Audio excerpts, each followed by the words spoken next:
আসসালামু আলাইকুম। জিন চালান। কিভাবে জিন চালান করে প্রেমিক-প্রেমিকা বশীভূত করবেন? কিভাবে জিন চালান করে স্বামী-স্ত্রী বশীকরণ করবেন? কিভাবে জিন চালান করে একটা মেয়েকে ঘর থেকে বের করে আনবেন?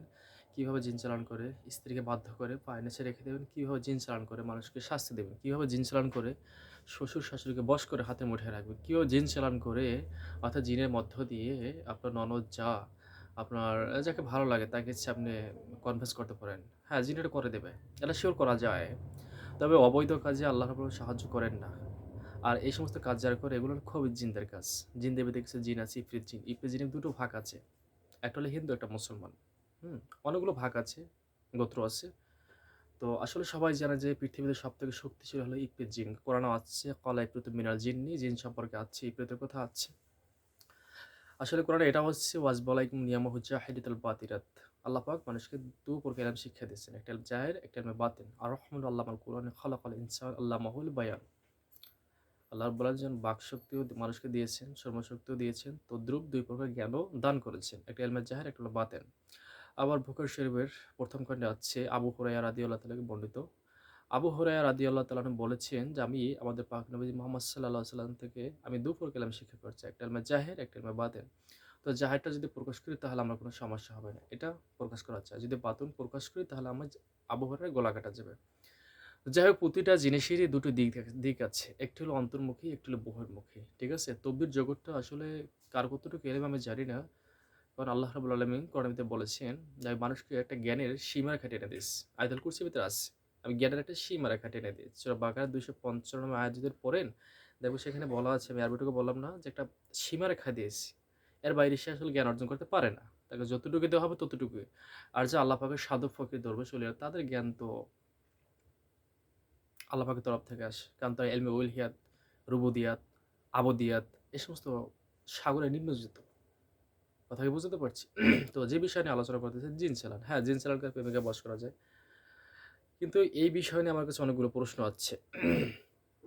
যে হুজুর বিশেষ করে আমাকে দুবাই থেকে ফোন দিয়েছিল, আরব কান্ট্রি। আমার কাছে বিভিন্ন দেশ থেকে ফোন আসে। আমি অন্য একটা ভিডিওতে আপনাকে দেখাবো নাম্বারগুলো কেটে। যে বিশ্বের বিভিন্ন দেশ থেকে ফোন আসে। কানাডা, সুইডেন, তাজিকিস্তান, তারপরে আ মালয়েশিয়া, সিঙ্গাপুর, দুবাই, সৌদি আরব, সৌদির দাম্মাম, রিয়াদ, ব্রিটেন, তারপরে আমেরিকা, এই বিভিন্ন দেশ থেকে ফোন আসে।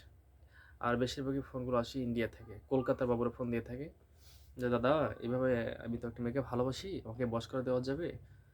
কত পয়সা দিব?" এভাবে খুব প্রশ্ন করে। আসলে ভালো-মন্দ সব দেশেই আছে। সবাই যে সব কাজ করবে আর সবাই যে সবকিছু জানবে, বিষয়টা কিন্তু এরকমের না।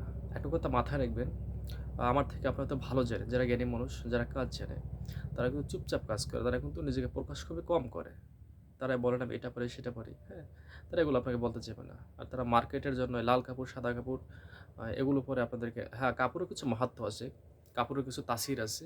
কারণ কোন কাপড় কোন জগতের লোকেদের জন্য এগুলো কিছু নির্দিষ্ট আ নিয়ম নীতি আছে, এটা কখন কারা পড়তে পারে।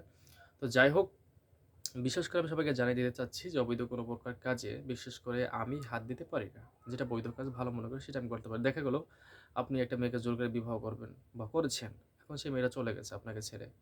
হ্যাঁ? এখন সেটা কেড়ে দিতে হবে। আর ফোন দিয়ে যদি বলেন যে জিনের মাধ্যমে আপনি আমাকে শুধু বাড়ি পর্যন্ত এনে দিবেন, এটা ভুল। একটা কথা মাথায় রাখবেন, সর্বশক্তিমান আল্লাহ পাকের হুকুম ছাড়া পৃথিবীতে কিছুই সম্ভব না। আর তকদীর বলেন, ভালো বলেন, মন্দ বলেন, যাহা কিছু বলেন, এটা আল্লাহ পাকের হুকুম ছাড়া জগতে কোনো কিছুই হবে না এবং ঘটবে না। কথা কি বুঝাতে পারছি?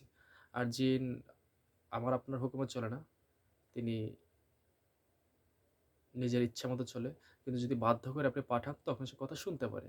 তাও আপনাকে বিভিন্ন আ শক্তি প্রয়োগ করে তারপর তাকে চাপ দিয়ে এই সমস্ত কাজ আদায় করে নিতে হবে আপনাকে। যদি আপনি জিন চালান বা প্রয়োগের মাধ্যমে কাউকে বশীভূত করার চেষ্টা করেন। আসলে জিন চালান দিয়ে মানুষকে মেরে ফেলা যায়, এটাও সত্য কথা। কারণ জিন দেবতা যে জিনগুলো মানুষ মারে সেগুলো হলো কালীবদ জিন। অর্থাৎ ইফরিত জিন দেবতা ২ টো ভাগ আছে। আমি সংক্ষেপে বলি, যেমন হিন্দু আছে, মুসলমান আছে, বৌদ্ধ আছে, খ্রিস্টান আছে। তো ২ টো ভাগ আছে। একটি ভাগ হলো মাওয়া, মাওলা আলী আলাইহিস সালামের ধারার মুসলমান যারা ইফরিত জিন, আরেকটি হলো কালীপদ জিন যারা দেবাদিদেব মহাদেব, এই যে হিন্দু শাস্ত্রে তাদেরকে আরাধনা করা হয়। ব্রহ্মা, বিষ্ণু, মহেশ্বর, হ্যাঁ? আসলে এই বিষয়গুলো যদি আমি খুলে বলতে যাই, এগুলো বিস্তারিত অনেক সময় লাগবে। কথা কি বুঝাতে পারছি? এই যে দক্ষিণা কালী আছে, ভদ্রকালী আছে, পাতাল কালী আছে, হ্যাঁ? এভাবে এই কালিরও কিছু ধরন আছে। আবার যে ভদ্রাকালী মারণ বানের জন্য এই যে ভদ্রাকালীর বিশেষ করে এই বজ্জিনটার দরকার হয়। কারণ ও কোনো কিছু বাধা মানে না। আপনি যে উদ্দেশ্য করে পাঠাবেন ও সেই উদ্দেশ্য গিয়ে হাসিল করবে। কথা বুঝতে পারছেন? তো মানুষের ক্ষতি করা ভালো কাজ নয়। কারণ মানুষের উপকার করাই হলো ভালো কাজ। হিন্দু শাস্ত্রের একজন হিন্দু ধর্মের একজন পণ্ডিত মহামানব বলেছেন যে, "ঠাকুর কহেন বাছা ধর্ম করো, সার ধর্ম হতে শ্রেষ্ঠ পরোপকার।" এটা সম্ভবত মনে হয় আম হরিচাঁদ ঠাকুর ছিল গুরুচাঁদ ঠাকুর বলেছেন। ওরাকান্দি ধামের। আ ভালো কথা সেটা নির্দিষ্ট কোনো গোত্রের জন্য না। যেকোনো ভালো কথা পুরো বিশ্ব মানবের জন্য। তো জিন চালান আমাদের বহুত কিছু করা যায়। এই জিন চালান করে আপনাকে রোগ-শোক লাগিয়ে দিয়ে বাসাবাড়ির ভিতরে আপনি ধীরে, ধীরে শেষ হয়ে যাবেন। এই জিন চালান করে রক্তচোষা জিন পাঠিয়ে যে সমস্ত জিনগুলো মানুষের রক্ত খায়, এগুলো পাঠিয়ে আপনাকে শুকনো মরে মারতে পারে। এই জিন চালান করে, ঠিক আছে? আপনার ছেলে-মেয়ে পাগল বানিয়ে দিতে পারে, রাস্তায় নামিয়ে দিতে পারে। একটা মানুষকে আপনি পাগল বানাবেন, ঠিক আছে? আপনি নকশার মাধ্যমে বা রিচুয়াল প্র্যাকটিস এর মাধ্যমে যদি এই বানগুলো প্রয়োগ করেন একটা মানুষের উপরে, ওই ব্যক্তি পাগল হয়ে চলে যাবে। রাস্তায় নেমে যাবে। এই জিন চালানের মাধ্যমে বাস্তুতে আপনি জিন লাগিয়ে দিলেন, ঠিক আছে? যে এই লোকটা ঘরবাড়ি থেকে যেন কোনোভাবেই পালাতে না পারে। দেখবেন না সারাটা জীবন এই বাড়ির ভিতরে থাকবে, কোথাও যেতে পারবে না। এই জিন চালানের মাধ্যমে একটা মানুষের বিদেশে যাত্রাকে আটকে দিতে পারবে। এটা তো হলো ১ম কথা। এবং ২য় কথা হলো জিন চালানটা আসলে কিভাবে কি কাজ করে? জিন চালান বিভিন্নভাবে করা যায়। আমি এ নিয়ে অনেক ভিডিও দিয়েছি ছোটখাটো। আমি শুধু কথা হেডলাইন বলে যাবে তো ব্যাখ্যা বিশ্লেষণ করার সময় পাই না। কারণ আমাদের হাতে অনেক কাজ থাকে। একটু ক্যামেরার সামনে আসি, দুটো কথা বলি। যদি কারো ভালো লাগে শুনে, না ভালো লাগলে নাই। সেটা তার ব্যক্তিগত ব্যাপার। কিন্তু এই জিন চালান নিয়ে অনেক ধরনের প্রশ্ন করে থাকে, হুজুর এটা এনে দেন, ওটা এনে দেন। এগুলো আমাদের পক্ষে সম্ভব না। শুধু জিন চালান করলে যে একটা মানুষ চলা যায় বিষয়টা এরকম না। জিন চালানের পাশাপাশি অনেকগুলো রিচুয়াল প্র্যাকটিস আছে। যেমন আ আ তকবীর চলা সবসময় ৫ টার মধ্যে দিয়ে আগুন, পানি, বাতাস, মাটি, নূর। ঠিক আছে? তো পঞ্চভাগের মধ্যে দিয়ে অর্থাৎ এই পঞ্চভূত অর্থাৎ ক্ষিতি, অপ্ত, স্মরোদ্ভূম এই যে পঞ্চ আনাসের ১ আনাস যদি বাদ যায় তাহলে তকবীর কিন্তু ধরে না। আবার কখনো ২ টোর মধ্যে দিয়ে তকবীর প্রয়োগ করলে ধরে। যেমন আপনি আগুনে দিলেন, মাটিতে দিলেন। কাউকে বশ করার জন্য ধরে গেল। আবার আপনি আগুনে দিলেন, মাটিতে দিলেন তকবীর। যে সমস্ত নিয়ম নীতি আছে বা সাথে জিন চালনা করলেন, দেখবেন যে আপনার কাঙ্ক্ষিত ব্যক্তি বা আপনার যে ওয়াইফ বা আপনার যে হাসব্যান্ড চলে গেছে, উনি আপনার সাথে তার সাথে যোগাযোগ নেই, কোনো কিছু নেই, সে চলে যাচ্ছে হঠাৎ করে। তাহলে এগুলো কতদিনে ধরে? আসলে কোনোটা ৭ দিন, কোনোটা ১১ দিন, কোনোটা ২১ দিন, কোনোটা আ ৩০ দিন, ৪১ দিন, ৯০ দিন, ৬ মাস পর্যন্ত লেগে যায়, ২ মাস পর্যন্ত লেগে যায়। এত সময় ধরে কিভাবে এই কাজগুলো হয়? আসলে এটা হলো এই তবদিটা ডিফেন্স করে মূলত সৃষ্টিকর্তার উপরে। কথা বুঝতে পারছেন? আর সবথেকে বড় বিষয় হলো যে এটা ডিফেন্স করে আপনার উপরে। আপনি কতটা স্পেশাল জগতে শক্তিশালী। আপনার যেখানে একটা কাল্ব আছে, আল কালবু বায়তুল্লাহ। কথা বুঝতে পারছেন? আপনার কাল্ব কতটা পরিশুদ্ধ। এখন আপনি শুধু এই যে হাতটা দ্বারা শুধু কি ভালো কাজই করেন নাকি মন্দ কাজও করেন? এটা আপনাকে বুঝতে হবে। এখন আপনি যদি খারাপ কাজ করেন, ঠিক আছে? একই হাত দ্বারা ভালো কাজ করবেন, একই হাত দ্বারা খারাপ কাজ করবেন, পুরো দেহটাই তো নাপাক হয়ে যাবে। আপনাকে ভালো কাজ করতে হবে। যেকোনো একটা পথ আপনাকে বেছে নিতে হবে। এখন আপনি শুধু যদি খারাপ কাজই করেন, তাহলে আপনার কুফরির রাজ্যে যেতে হবে। অনেকে বলে যে কুফরের লাইন ছাড়া বশীকরণ নাই। কি বলছে? এগুলো বোকার মতো কথাবার্তা।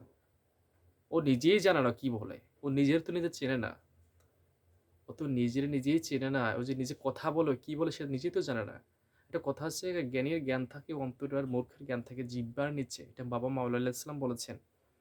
তো অনলাইনে এসে ২-৪ টা মুখরোচক কথা বললে সে বিশাল কিছু হয়ে যায় না। কথা হলো কে কি পারে সেটা প্রমাণ হবে কাজে।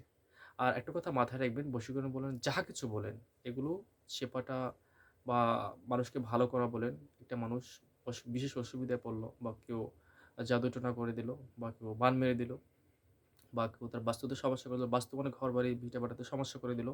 হ্যাঁ? এগুলো আল্লাহ পাকের হুকুমই ভালো হয়। কারণ শেফা আল্লাহ পাকের তরফ থেকে আসে।